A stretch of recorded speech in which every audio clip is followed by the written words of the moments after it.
So joining us exclusively this morning now from Madison, Wisconsin is Charles Cornell's attorney, Chris Van Wagner. Thanks for being with us this morning. Your client, you've said, remembers the incident vividly. He remembers hearing Tegan hit the ground. He remembers seeing her, but he blanked out at that crucial moment. Is that, in fact, how he says this happened?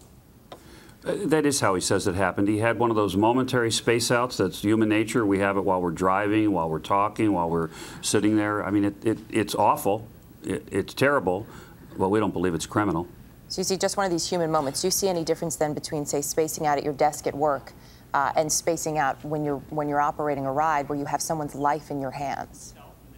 Well, there's a terrific difference in terms of the risk, but in the area of criminal law, what the criminal law seeks to address and correct and punish is when people do things that that reflect something in their mind that is more than just carelessness. And even carelessness can be a crime in certain limited circumstances, but in Wisconsin at least, the only two circumstances in which that is true is if you're operating a motor vehicle carelessly, very carelessly, but not quite recklessly, and somebody is killed because of it, or if you're handling a firearm and you're careless with it. Now, in this particular case, I'd put it to you this way, Erica.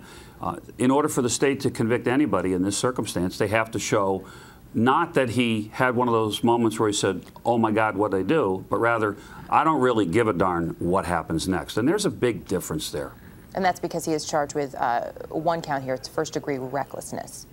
And so right, he's charged with being reckless in a criminal fashion. It requires that they show that he made a conscious disregard. He engaged in conscious disregard of a substantial risk of death. Now, obviously, any mistake by an operator in his position could be fatal. And what happened to Tegan Marty is just awful. He's devastated, but whether it's criminal or not is a different question. And it's really ultimately difficult for many people that I've spoken with to understand why he was even charged. On the other hand, the district attorney has interpreted the law the way they have, and that's what cases are all about. And there is a little girl lying in a hospital now. We don't know if she's paralyzed. We don't know if she'll ever get up or be able to really communicate properly again. So a lot of people would say that is why he is charged. This all happened less than a month ago. He is devastated, as you said, and yet he's back working at the amusement park. Is it not a little soon for him to be back there? I imagine that's got to be difficult for your client.